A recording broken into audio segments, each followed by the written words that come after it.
Hello, my name is John Brink and we are podcasting on the Brink from downtown Prince George, a beautiful sunny day in Prince George.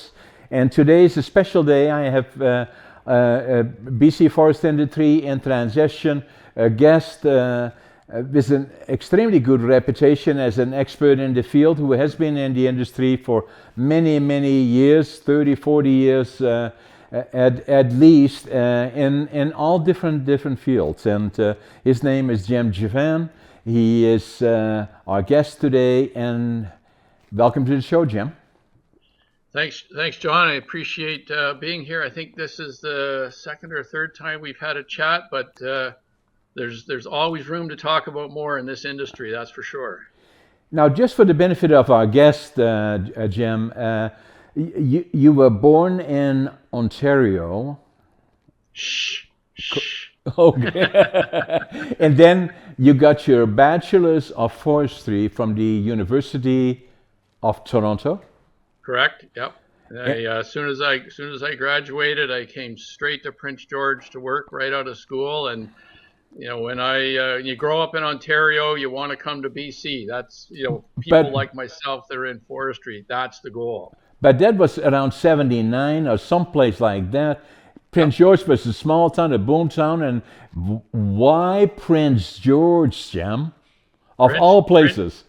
As you said, Prince George was booming back then. There was sawmills, the pulp mills had been operating for about the last 10 or 15 years or so.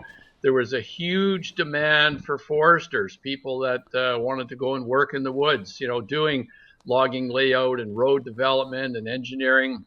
And typically what happened is foresters that graduated from UBC tended to stay on the coast for whatever reason. Whereas in the interior, they tended to recruit foresters from what was University of Toronto or University of New Brunswick. So a lot of people from out of province came and basically ended up working in the north. And I spent almost 20 years doing field work in the forestry field, working for a consulting firm right there in Prince George.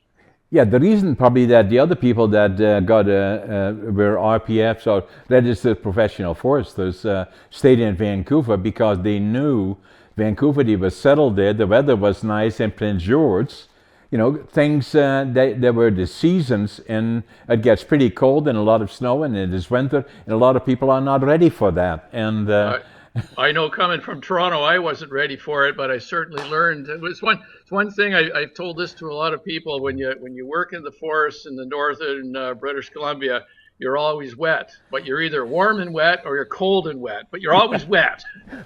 That was a given. And the company that you worked for is still in existence today. It was Industrial Forest Service, and one of the most respected already then forest service consulting companies, probably in Canada and now in North America, and in a lot of cases in the world. Yeah, it was a great place to work because when you're right out of school and you've learned all these things about the forest industry, you go to a place like IFS, Industrial Forest Service. You can do a lot of different things very quickly. So I remember I was up at Takla Lake doing some timber cruising. Then we were at the north end of Williston Lake doing cone collection for spruce cones, which were in big demand. The government needed them for growing seedlings. Then I was doing some road engineering. So you got to see a lot of different pieces of the industry in a lot of different places very, very quickly. Now, the other part about it, Jim, as you can appreciate, we have a lot of people watching from around the world our podcast here, and you just kind of put it into perspective. Obviously, most people already know Canada is a big country, and then BC is a large, big province. Prince George is about 800 kilometers north of Vancouver, and some of the places that you're talking about, Williston Lake, is probably another, how much would you say, 200 miles north of?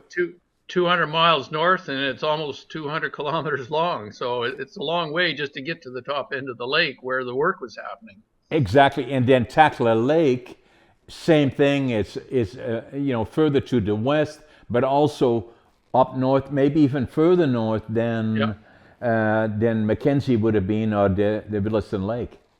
But what was happening at the time is the industry was growing, roads were being developed, people were going into these areas that had never been developed yet, and they needed people that understood how logging trucks worked and how logging equipment worked, so you could appropriately do development to make sure that you can get wood into the various mills. So it was a great learning experience for that first 20 years of my life. Yeah. Now, the other part about it, Jim, is that again, for the people around the world in particular, that we have some beautiful, beautiful timber in the province of British Columbia, but still, even today, a lot of the forest that is being harvested is still virgin forest.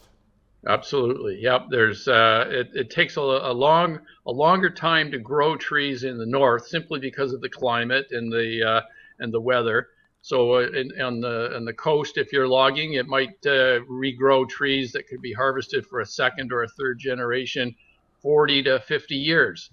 Whereas Yeah. in Prince George, you're 80 plus years before you get to harvest those trees for the second time. And further north up to Fort Nelson, Fort St. John and beyond, maybe up 100, 120 years. Easily that long. So a lot of the industry is still focused on harvesting that primary timber, which there's lots of, but eventually the industry is going to do that transition and go back to those areas that were, successfully reforested after harvesting, which is a rule in British Columbia, and start logging that second growth timber. Yeah, and we'll talk about that a little bit more, because the question that will then come from a lot of people, even now today, are we good?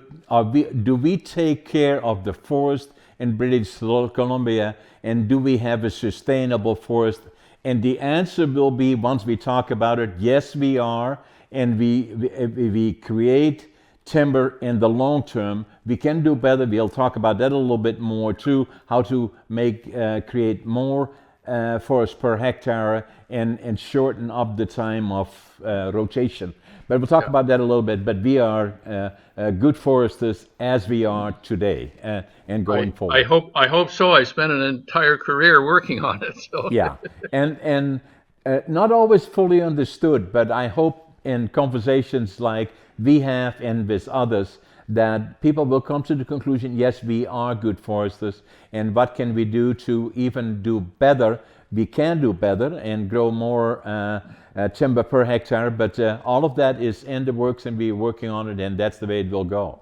Yeah, exactly. So the other thing that I want to talk about, and we talked about a lot already in the past, but there have been a lot of changes to forest policy in British Columbia, and the question that we have is, compared to other areas, but in particular BC, why the changes to forest policy? Why is government making those changes? Well, let's just back up a step so people understand that the forests in British Columbia, about 95%, maybe a hair more, are still owned by the Crown, owned by the people, right? And so it's the government's responsibility to manage those forests on a sustainable level so that we have an even, reasonably steady flow of wood over time. When you talk about why does forest policy, what is forest policy? So, policy is a direction that the government would like the companies that work in the forest industry, those that utilize the wood, what direction do they want them to go? So they set policy statements that then are used to guide how the industry operates. And policy is typically based on what the people want. The people own the forests. So over time, people's objectives for what they want from the forest change. If we back up, 30 or 40 years, the objective was to use the forest resources to create jobs and create economy for people that lived in the north.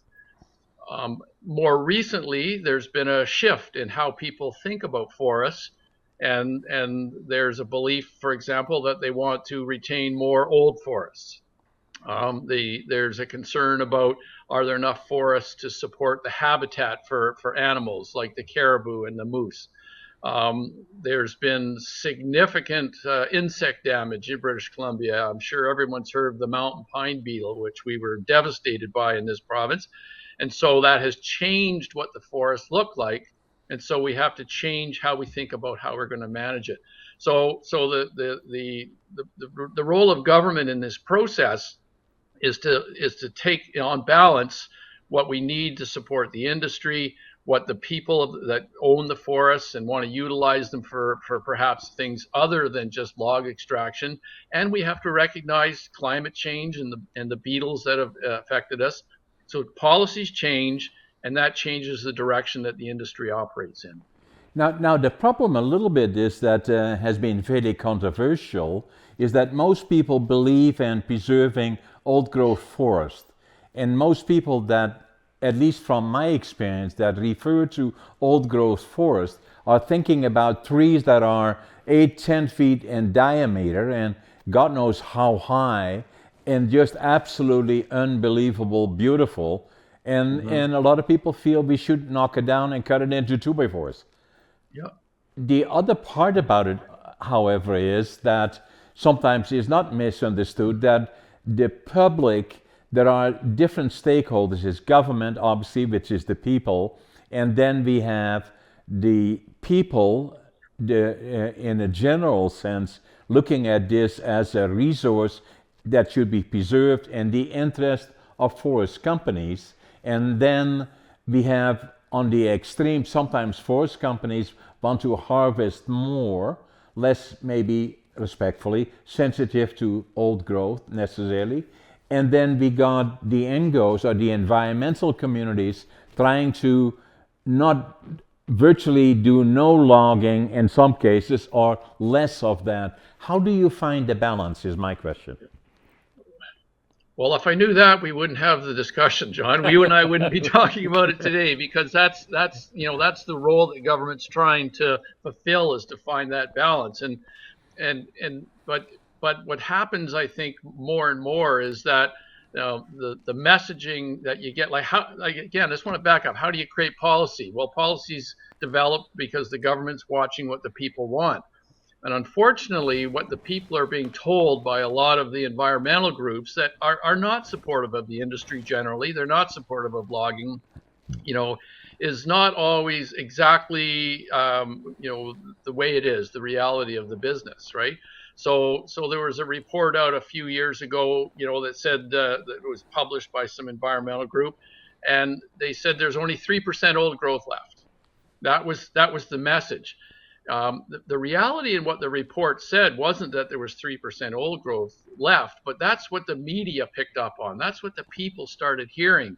And so all of a sudden there was this outcry, we have to do more to protect the last old growth. I remember listening to a CBC radio interview, and in it somebody actually said the last old growth tree on Vancouver Island was currently being logged on the north end. Nothing could be further from the truth, but the people, that aren't connected to the industry, they hear that. And then they start saying to government, well, we should do something about this. Why aren't we preserving more of these forests? If we really only have 3% left, shouldn't we protect it? The reality is, however, that there's millions of hectares of old growth in this province, whether it's those large trees that you talked about and that grow typically on the Vancouver Island and the South Coast, or smaller diameter but still very old trees in the north. There's millions of hectares of it. In fact, there's about 11.5 million hectares of old timber growing, old forest growing in British Columbia, and 75% of it, or about 8.5 million hectares, will never ever be considered to be logged. So there's lots of timber that's there, and the other 3 million, yes, that's part of the timber harvest land base. But you've got this misinformation that's then leading to clamors to government to do something, and that creates forest policy that's perhaps not consistent with how forests operate, forests that people like you and me understand and try to manage over time for the benefit of the people. Now, some of the things that are not helpful, in my opinion, Jim, is that, and you put it well, the amount of old growth set aside is 9 million hectares of the 11.5 million designated as old growth. So that is by far the largest portion, will never be logged ever. Yep. Yeah. Where the challenge comes in a lot of times is that I believe by and large people don't disagree with that, but it is kind of manipulated by wrong information that is not being corrected or not credibly corrected. The other part about it, correct me if I'm wrong, the most recent numbers that were set aside was something like 2.7 million hectares of old growth that was set aside, including in the interior of the province. And a lot of it was based, correct me if I'm wrong, on down the coast other than by size, old growth, or species by old growth. It was also by age. Anything over 250 years old down the coast is designated as old growth. And in the interior, anything longer, older than 150 years is designated as old growth, which could well be this big. Yeah. And that, in my opinion, is a problem. Yeah.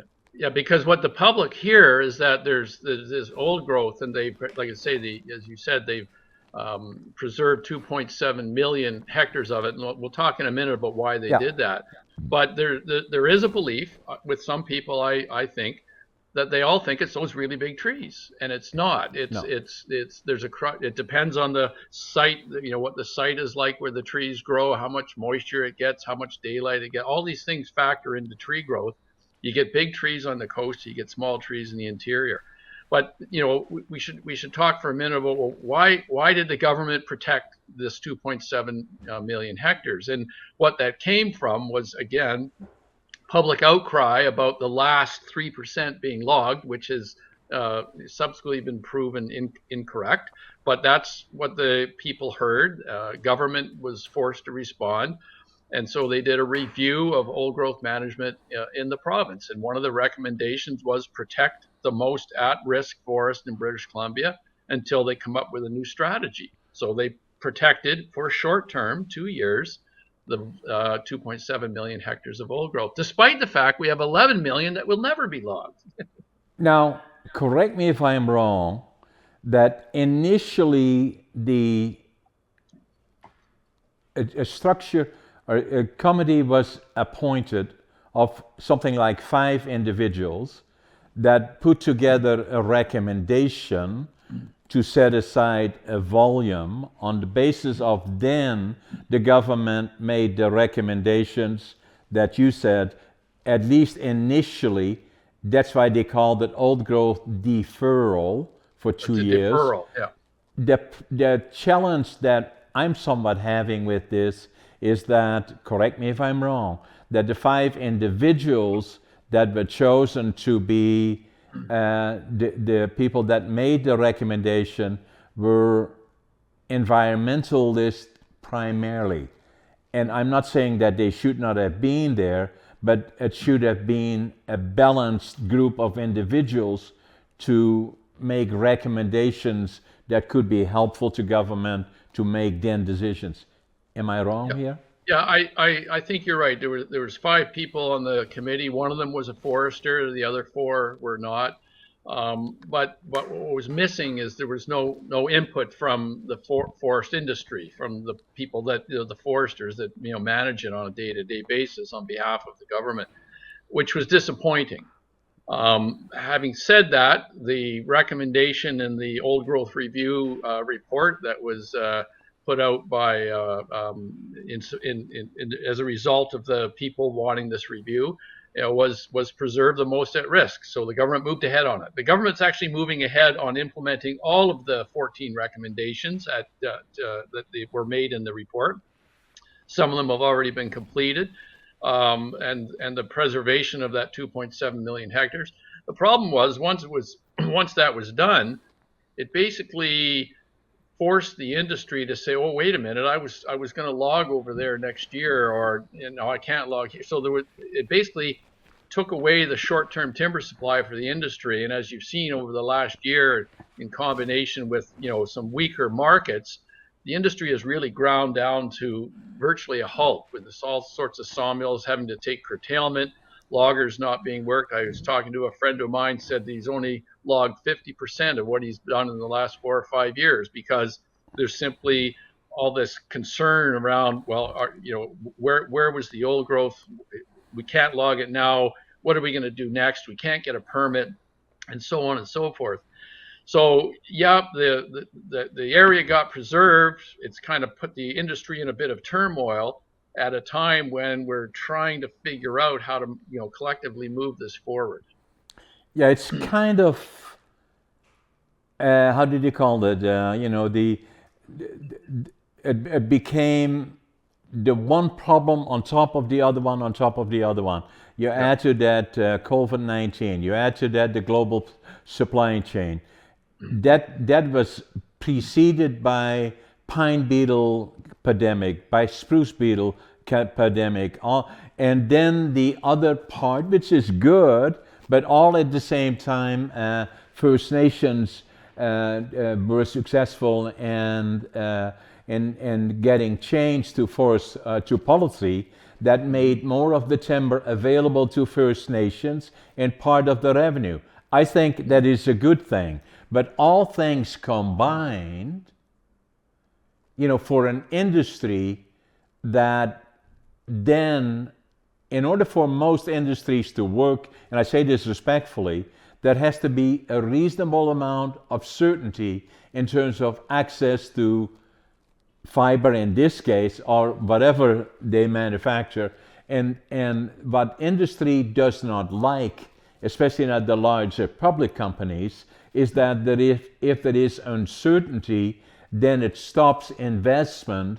And if it is prolonged uncertainty, then money or capital is looking for other places.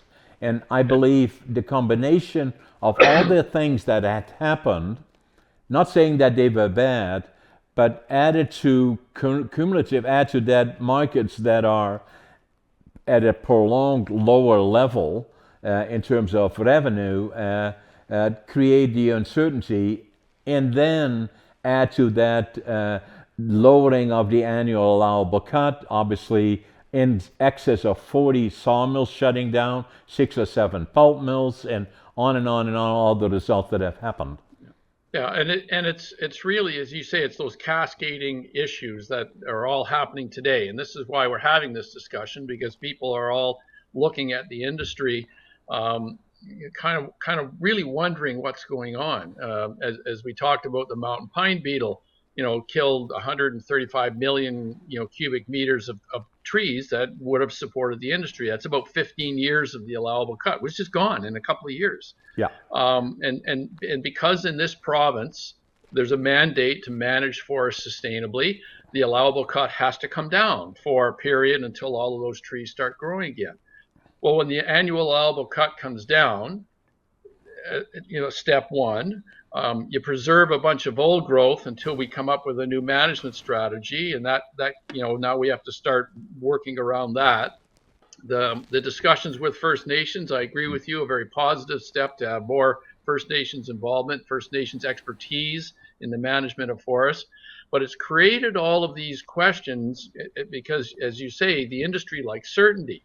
When it takes you a year to get or more to get a permit to go out and log some trees to support your mill, you have to be looking 2 or 3 years down the road as to where this timber is coming from, and you can't do that today. No. So the fallout is, and you had mentioned we've had 40, since 2005, we've had over 40 sawmills closed. We had some sawmills closed up in your neighborhood, one up in Chetwynd and one over in Houston, a pulp mill right in Prince George. And unfortunately, people are of the belief that it's all, and these were all Canfor, this public information, these were Canfor made a decision to close these mills. There's a belief with the public that Canfor is the problem. No. And it's absolutely, Canfor operates like West Fraser, like Interfor, like any of these major companies. We have a Forest Act that has to be followed. We have a Forest Practices Code Act we have to follow. There's all kinds of federal and provincial regulations. They basically, you just don't get a chainsaw and go start cutting down trees. There's all these processes you have to work with. You have to get permits. You have to have First Nations consultation and support. It all takes time. And so on one hand, we've had all these issues come along, and now we've got mills that are closing because of it. And the people are going, oh, wait a minute, why is Canfor shutting these mills down? Well, they're shutting mills down because they haven't got any wood left. Because we protected some for old growth. We protected some for caribou. We've moved some, we have a different planning process now, so the allowable cut's coming down. Because of beetles, the cut's got to come down. Canfor had nothing to do with it. They're just reacting to the reality of what the government's letting them do. And it's really that kind of incorrect information that's being told to the public that's vilifying, the industry, when in fact, the industry is trying to do its best just to operate, a business. And if they didn't, and if they, especially in circumstances beyond anybody's control right now, where Limba prices are right now around the $400 to $450 US, that is probably $150, $200 below break even. There is blood in the street right now for a lot of these companies. So the challenges for being a CEO of some of these companies, Canfor, Don Kane, if he would not be performing to his best abilities right now, he would not be long in the job. Yeah. And you can't expect the company to keep operating because, again, in this province, we have to have a sustainable level of harvest. Yeah. And it's not sustainable if we're going to recognize the beetles, allow for the old growth, allow for the caribou, recognize the impact the fires have. All of those things collectively will reduce the opportunity to have a sustainable harvest level. It's kind of a perfect storm, right? It could not get worse, accumulating all the things together. When lumber prices were at $1,500 US, they are 70% lower now. Yeah. That kind of, that could help make things a bit easier, quite a bit easier, but it isn't. It is all the way there. The companies that are now affected are the big ones like Canfor, like West Fraser, Interfor, and you name them all, including companies like the smaller companies like Brink Forest Products, like ourselves. We are affected indirectly by the reality of today and struggling along with everybody else just to survive. Yeah, and it's not like an improvement in lumber prices will make those mills come back. No, because again, as we've been talking about, at the core of it is how much wood is available to support these mills. So at the end of the day, Canfor and Interfor, they can't just keep logging the way they used to. They have to log less if we're going to make this public choice about balancing, caribou and fire and beetles and long-term sustainability. So it is an industry very much so, as it has been for nearly the whole 60 years that I've been in the industry here in the Prince George region. It's an industry in transition, very much, and continues to be in transition. So the question then is that First Nations will get 20% of the annual allowable cut, and then and part of the revenue. That's already a reality. That fiber will stay in the market. Likely what will happen, prices will go up if a third party has control over that fiber, but the fiber still will flow to the market. But that all takes time to fall into place. That's that transition that we're going through now as we juggle who's going to own, who's going to operate, who's going to deliver, who's going to mill. All that's in question right now. And one of the questions I have to you, and I'm not clear of it at this point, is that the allocations to First Nations, are those volume-based or are they area-based? I think it just depends on the negotiations that First Nations have with the Crown. There's lots of First Nations today that have volume-based licenses, allocations or apportionments of the chief forester's designated allowable cut. There's lots that have area-based, where they've got a specific, circle on a map, so to speak. And within that, they manage the forest, and whatever the allowable cut is for that area, they get to achieve.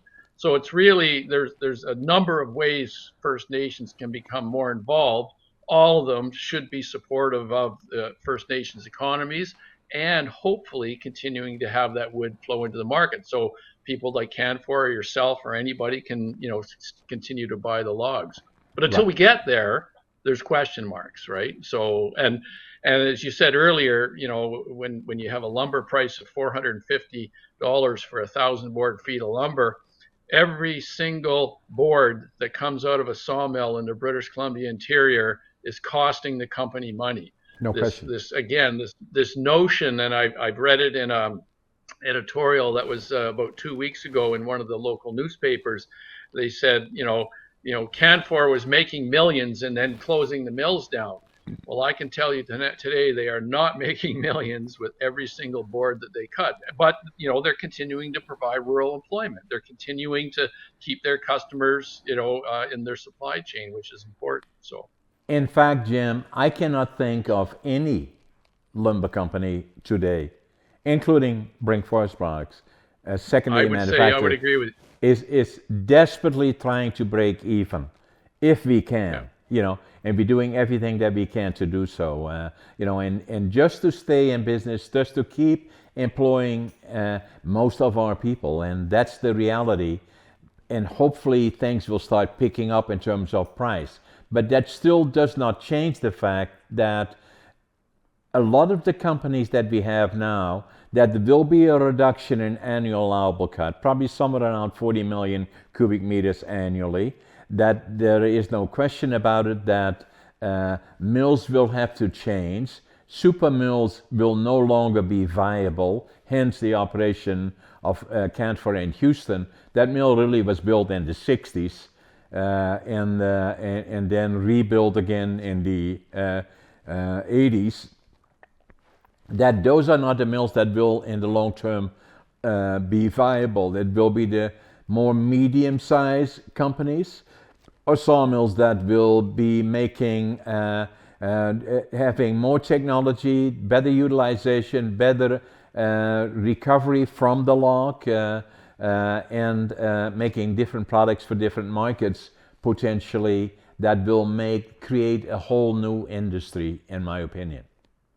I think you're right. Is that you have to recognize that producing lumber is not a local business. It's a globally competitive commodity market. So it's one thing to say, we should have small mills with lots of employees making small volumes of lumber. Yes, that would be good for local employment. But if you can't sell that lumber competitively and make $1, then they're not going to survive. And that's really what was the motivation for that transition over the last 70 years from many mills to lesser mills. The thing we have going for us today is that the mills, those 40 mills, 45 mills that have closed in the last 20, 25 years, the ones that are left are world class. They are very, very good mills. Yes, Correct. the Houston mill, probably too big for the wood supply that it had. So Canfor has publicly said they're trying to figure out what the next step's going to be. But many of the mills that are left in the British Columbia interior are the most competitive, cost competitive mills in the world. Correct. The issue is that lumber price is low and our costs are very high because of where the distances we have to haul wood and the stumpage charges that government takes on every cubic meter that's cut. Yeah. So again, there's another balance that has to be found there somehow, or we're not going to be able to continue to produce lumber at a loss and create that rural employment, which is really what one of the key jobs in small communities. Yeah, and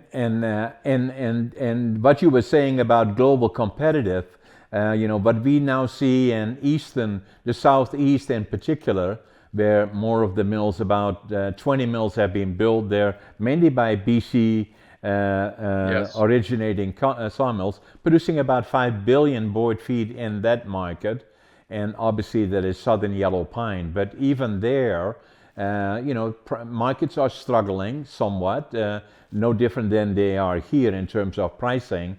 And competition is coming in particular from Europe right now in that market because of the structure of marketing is different in Sweden and some of the other countries than it is here in North America.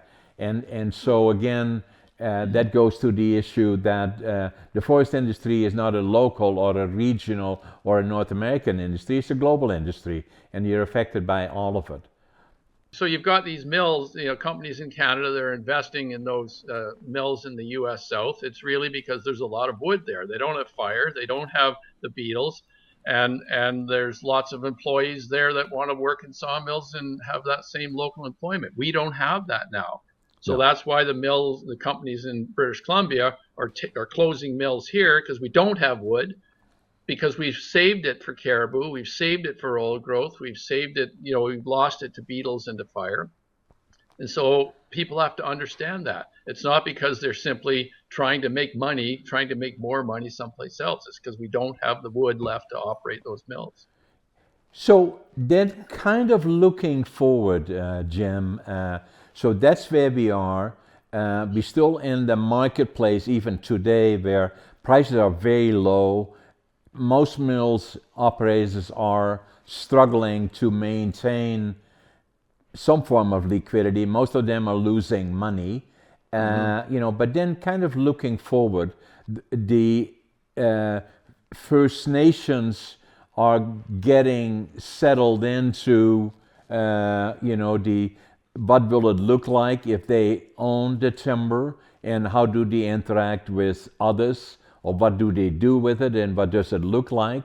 The other part is communities are becoming increasingly more vocal about wanting to have access to fiber, so they have a form of input on how it affects their communities, so that mills don't like overnight disappear. And so what can they do about it? So pressure coming from that direction. And at the same time, the question then becomes, what will the industry look like? There is more pressure by, the Drox has acquired, and I saw an article written by a fellow at Parfit the other day, in regards to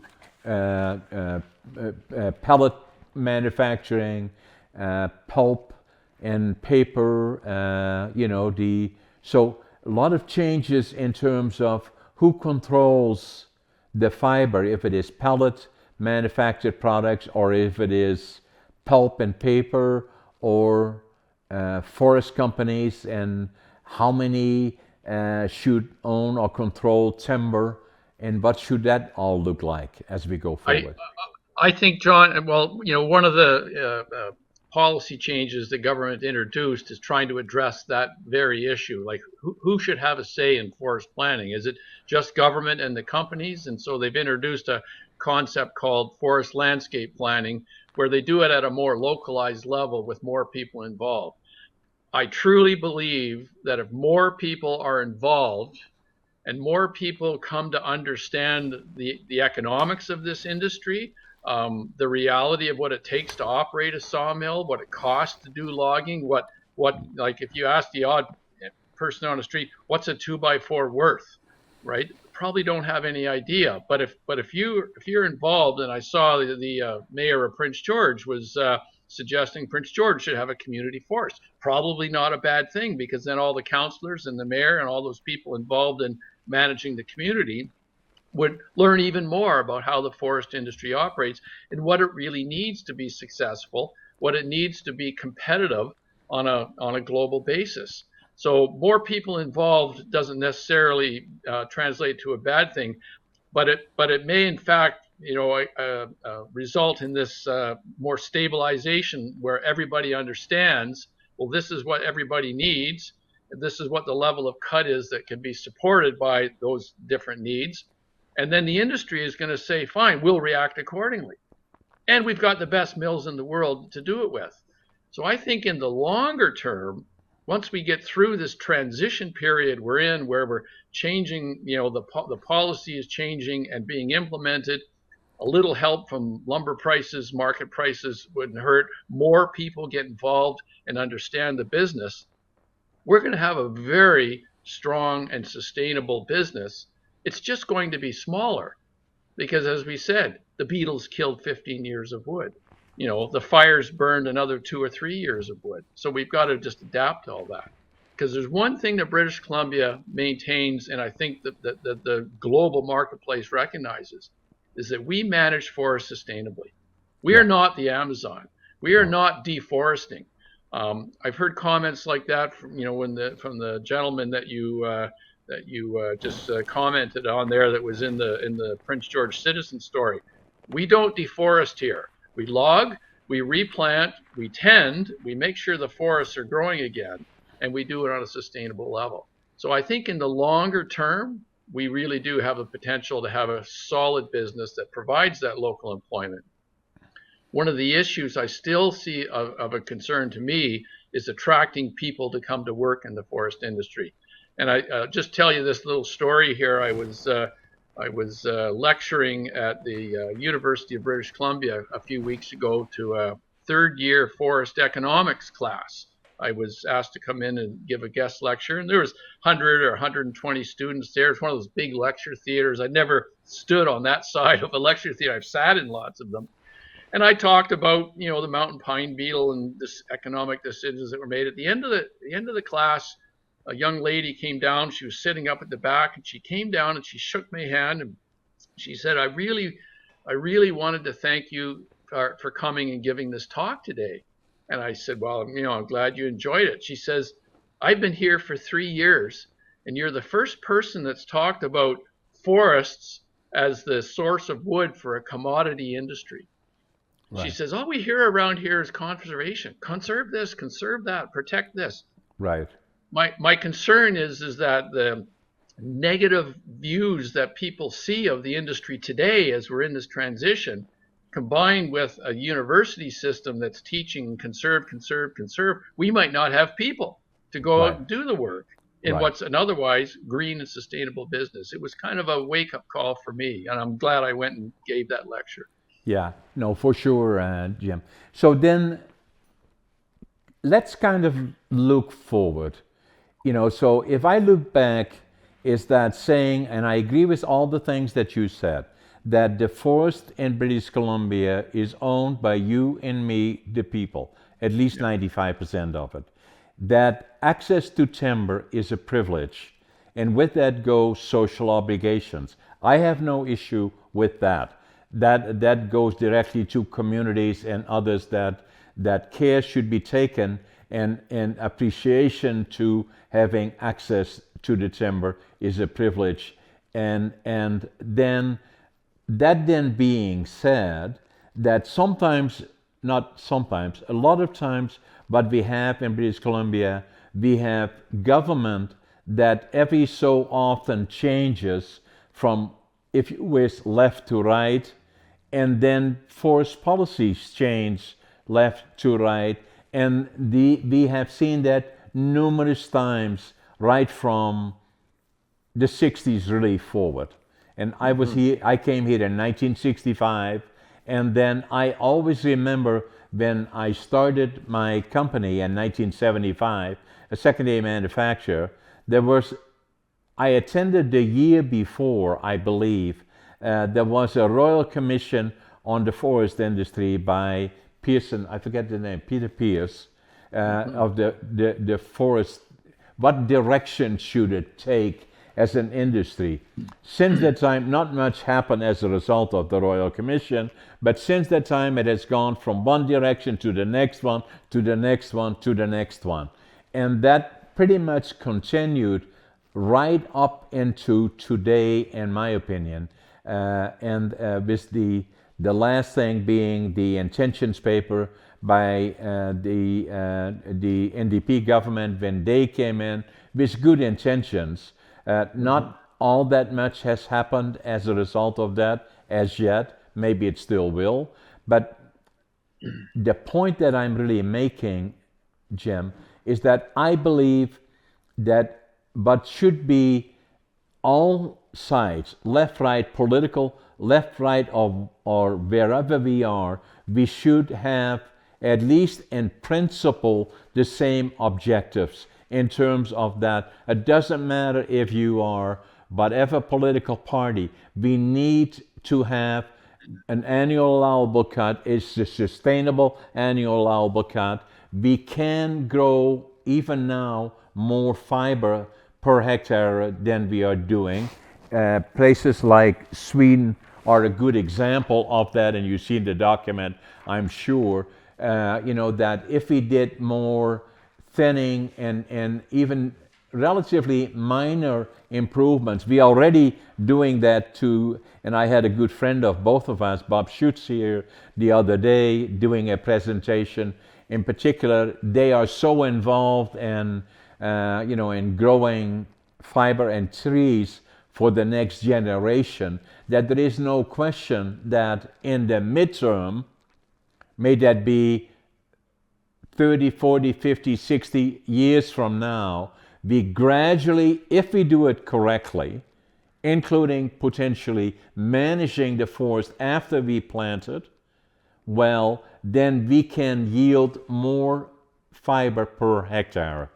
And even to the extent that 40, 50, 60 years from now, we can be back up to the 60 million cubic meters annually and potentially as high as 90 million cubic meters per hectare in terms of the land base that we have is not unsimilar to Sweden. Sweden went through this and lost a lot of their production or capacity, and then had intensive forestry, grew much more fiber after intensive forestry, where they didn't have enough capacity rather than the other way around. I believe that we should have policy that is not subjected to involvement from the left or the right, but only one that goes in one direction, meaning that we have to protect the fiber that we have in the province under all circumstances, with an objective to make sure that communities are involved, First Nations are involved, we add as much social and economic value as we can, and be good stewards in growing more volume per hectare for a healthy long-term industry. Everything you said, John, is where we need to go. And if you just go back to where does the government take its policy direction? I think today they've got two basic mandates that they're utilizing. One is UNDRIP, United Nations Declaration on for First Nations involvement, which is very significant in our industry. Yeah. And the other is the report, the recommendations, the 14 recommendations from the Old Growth Report. That's really what's guided everything that's in the intentions paper, which is now coming forward as all this policy. I think one of the concerns that I've got is that, and we talked about this at the beginning, is that there's still this underlying belief, and you see it in the campaign from the environmental groups. Every chance they get, they're saying, well, you haven't protected all of the old growth yet. Nowhere in the recommendations from the Old Growth Committee did it say stop old growth logging. Nowhere. Yeah. What it says is, temporarily defer for a short period of time till we have a new management process in place. So let's do that. And I think the government's gone down that path. But there's another recommendation here, and I've got them in front of me here, and it was recommendation 3 that says adopt a 3-zone forest management framework to guide forest planning and decision making. And what they're saying is three zones means we have areas that are preserved, areas that we're going to manage very intensively for forest production, as you're talking about, do some fertilization, do thinning, grow more wood on every hectare. And then there's going to be this other area in between where you have, a different level of forest management. I don't think the environmental community has ever read recommendation 3. They're only reading a recommendation that's not there, stop the old growth logging. So we've got this constant need to have conversations like this, to get more people at the community level involved, to say, this is really where the government's trying to go, not what you hear in the media. It's not that we should stop old growth logging. It's not that we need to have, small local mills that employ 200 employees each. Don't forget that they're not economic and they're not going to be able to sell their product. You have to find that balance. And I think I'm hopeful here that if the government implements all of the recommendations and doesn't cherry pick the ones that are meant to appease the environmental community that really is pushing to shut down the industry, then I think we probably will get to where you want to go. Because I want to see those 3 zones. So we say, here's the old growth we protected. Here's where we're going to manage for forestry and log production, and we're going to do a whole bunch of things different, and the industry is going to have more wood fiber. And I think more wood fiber is going to bring those mills back. I agree. Not only just bring them back, go beyond that even. Go beyond. Yeah. But the one thing, Jim, that has always concerned me, and as you know, I'm also the vice chair of COFI and the longest serving director on COFI, actually. I think close to 28 years or so. But even doing all the time, I've never been a guy that sits around the boardroom table and just kowtows along. I have my ideas and I have my opinions, and they sometimes are different from the other people around the table, with all due respect to my friends. Is that we went through this in the mid-90s, and where we said the demand of the customer is going to change, that it will demand good management of those that are harvesting timber or lumber in this particular case around the country. And so the environmental communities became lots more active, and the customers demanded showing good stewardship, and FSC was one of those organizations. And one of those third party groups that verified that you're actually doing good forest management. Yes. Correct. And I was involved in FSC, and if you likely are familiar with FSC, it works very structured. A lot of all the major environmental groups were involved in it. Greenpeace and all the other ones that are the movers and shakers in that particular grouping, and but they had an economic structure, and with 2 members, and the one was a primary, the other a secondary manufacturer was me. On the secondary manufacturer side, on the primary side was Bill Bourgeois, who was, you probably know Bill. I don't know if he's retired now or not, but highly respected registered professional forester, and very respected not only by industry and COFI at the time, but also by the environmental community. The point that I'm making is that the environmental community always will be active and always will find a community that will be supporting them, correct or incorrect, because they believe them or want to believe them. And I'm not discrediting anybody here. So what I said to the industry is that if you can't fight them, you have to join them and be active, because that's likely where the demand of the market will be going. You have to show credibly that you're good stewards. Yeah, and I think you're right. You say at that period when the customers started demanding this third-party certification. We don't want to hear from you, the company, you, the producer, that you're doing good. We want somebody to come and check it. So FSC, the Forest Stewardship Council, came up with this scheme to measure whether or not you were sustainably managing forests. The Canadian Standards Association came up. There was one in Europe. There's one in the United States. So there's all these different schemes. Here's what probably a lot of people don't know. We have 55 million hectares of forest in British Columbia. You take the total area of 95 million, you take away the lakes and the rocks and the mountains, 55 million hectares of forest. 53 million hectares of it fall under some sort of third-party certification. 53 million. Number 1 in Canada. Yeah. Right? We heard the story. We heard the claim from the people, from the customers, and we went down that path. And I think we have to just keep doing that. I agree, yeah. This is another issue that I get asked many, many times. I'm sure you did too. And Let's talk about this a little bit.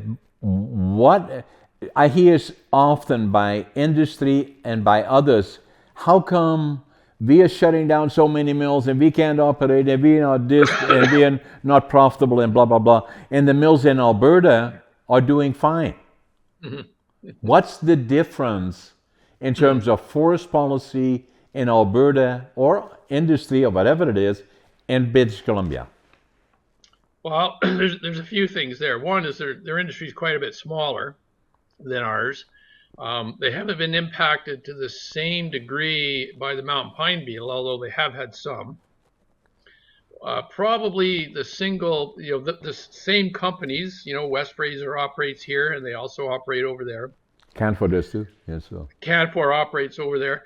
Probably the most significant difference is how the government charges for the right to harvest trees, which they call stumpage, right? Right.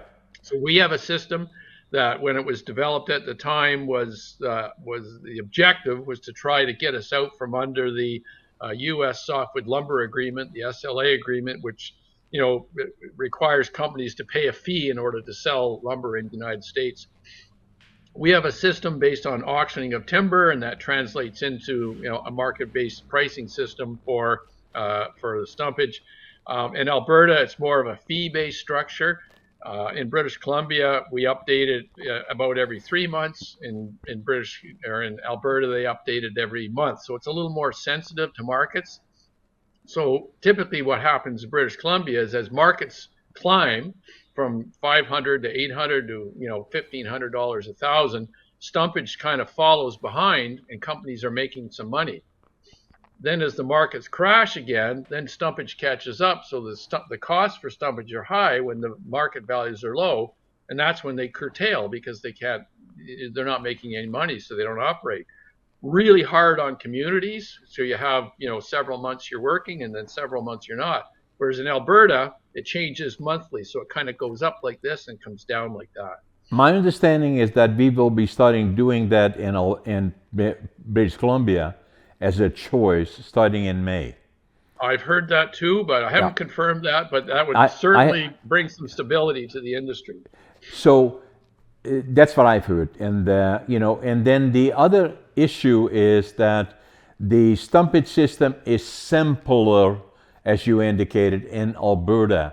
Is that not something that we should be thinking about here? How can we, stumpage is one thing, how can we create more stability and potentially making it reactive on a month-to-month basis would make more sense to me. I can't see any other reason as to why it wouldn't, but there may be some, I heard this morning, but that's the plan. Is saying, and then the reality that we cannot change, better likely than me, is saying the land base is different in Alberta than it is in BC. If I look at north of Prince George, you are so familiar with it, and get beyond Mackenzie or Takla area, then the hauling distances are long, and in north of Mackenzie is the Williston Lake. To get the timber across the lake, it is extremely costly to get that wood into a mill. And that's why there's no mills operating there, let alone Conifex is operating sporadically. I think the discussion around changing the stumpage system that we've got, you're under the microscope of the U.S. lumber lobby, and I think the government believes any changes that they try to make they would just simply attack us as more subsidies, which is just simply not true. But that's the claim that they make, and they won't let Canada out of the softwood lumber agreement. They want Canada to be it's a sort of an umbrella approach that they take. So even though British Columbia has a stumpage system that is sensitive to markets, they won't let British Columbia out of the bigger duty that they charge. So it's a tough one, John. As you say, something that's market sensitive might help us, but wholesale changes to the system, I just don't think the government's ready to go there. as they try to implement all these other policy changes in order to get us transitioned to an industry that's got more First Nations involvement and better growth on some of the forest land that we've got. Now, the other thing that I was going to say, I'd be reneged if I didn't bring it up, is that I'm 82 and a half years old.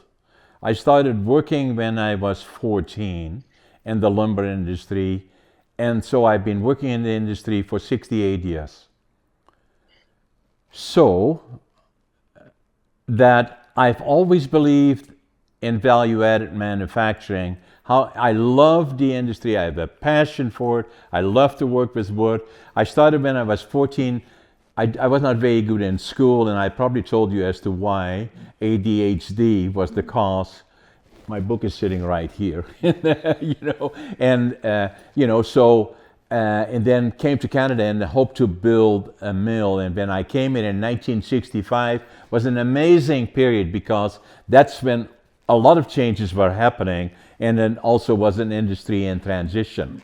The way I see it going forward is, with all due respect, maybe a bit of a bias on we have to add more value to the fiber, is that there's no question in my mind that we have the best fiber in the world in the interior of the province as well as on the coast. But I'm talking in particular about the interior in terms of making further products for the market.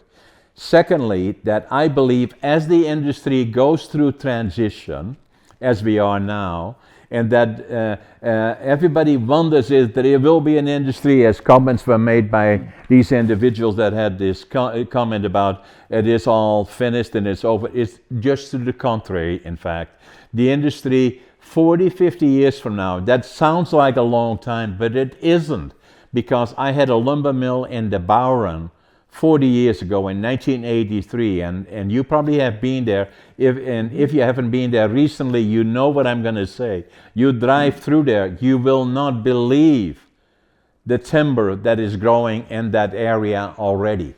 So what I'm saying, 40 years is not a long time, 40, 50 years. In the meantime, but the way I see it is that the 40, 50 years from now, there will be lots of fiber. We will be back up to that or approaching that 60 million feet, and we will go beyond that as low as 90 million cubic meters for annual allowable cut. I believe that the mills will be smaller, meaning more average that we know now, that the mills will be probably harvesting, cutting smaller size wood, that there will be more technology, and that they will employ likely less people in the actual sawmills or conversion plants.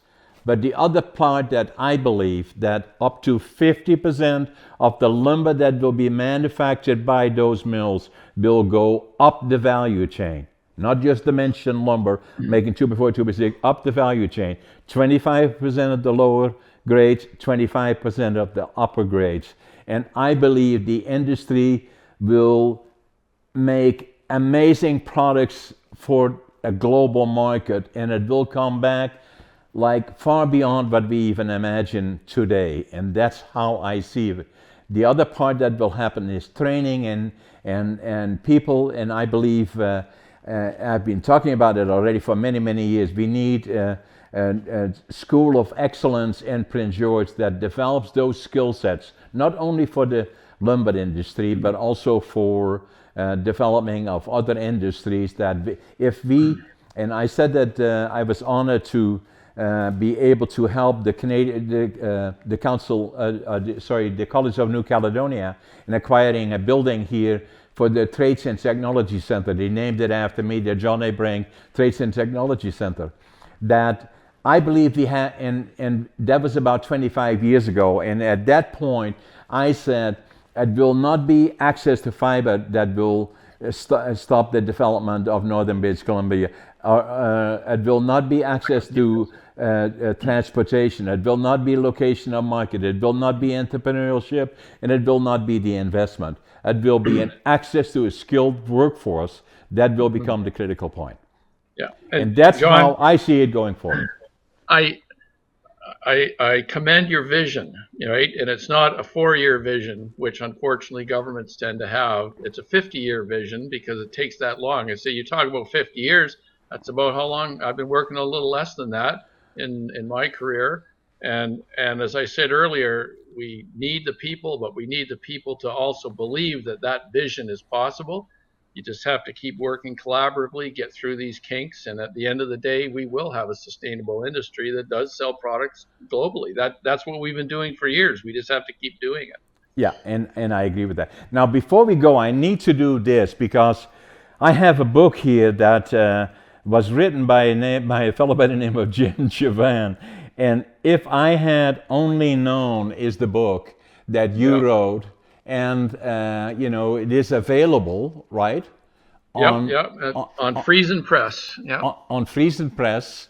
And also on any of the major other networks or? Yeah, you can just Google it and it'll pop up, and you can buy it from any of the local bookstore or online retailers. Just stories about what foresters can expect to working in the woods, in my experience in the 80s. I read it, extremely interesting, even for me, and although I know a lot of it, I recommend it to people that want to know a little bit more of the hands-on by somebody that has the passion and had the commitment, and interesting. The hands-on and the wet boots on too. And the wet boots. And then the other one that I take the liberty to do that as well, and that's a book that I wrote. This is Against All Odds.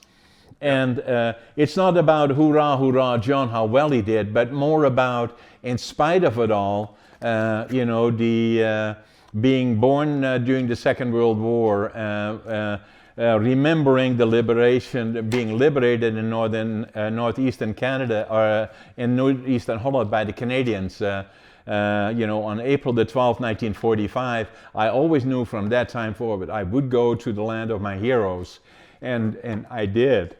When I was 24, and then start with nothing, and then build a mill, and it's the land of opportunity. There is no place on earth better than Canada, in particular British Columbia, and I love northern British Columbia. This book talks about that, all the challenges that go with you if you stay the course. There are always opportunities, and never ever give up. And then I have to show you one more before I go, and that is ADHD Unlocked. I'm a classic case of that. Did I send you a copy of this, Jim? Yep. Yeah, I've read them both. Yeah. Okay. And I was gonna say, John, anybody that reads that book Against All Odds, there, what we learned about you is that you don't give up. When you get hit, you just take a different direction. There's lots of opportunity, but that's what it's like in British Columbia. That's what it's like in the forest industry. You can always adapt and turn and change, and I'm hoping that's what young people that might be listening to this, come to realize. There's opportunities. You just have to go and figure it out. That's all. And never give up, and find the opportunity. And this book, ADHD Unlocked, it's not only about ADHD, but it took me a long time before I had the courage to talk about it, and more be talking about this now. And I call it the superpower. But it also applies to people that have been exposed to trauma or are slow learners. That different approach to education, where we're looking at micro certification as an opportunity to create skill sets rather than going to school for 4, 5, 6 years and learning about a whole lot of things. Focus on the core classification or qualification that you need to get into particular skill sets is very important. So I recommend that to everybody that not only is affected by that, but they will have people in their circle that will be. Good. Jim. Well, it's been a pleasure, John. It was a pleasure, and thank you again, and thank you very much. Hopefully we've changed some minds today on the future of the industry. So. We will never give up until we do. Never. Thanks, Jim. Okay, take care. You too. Bye now. Bye.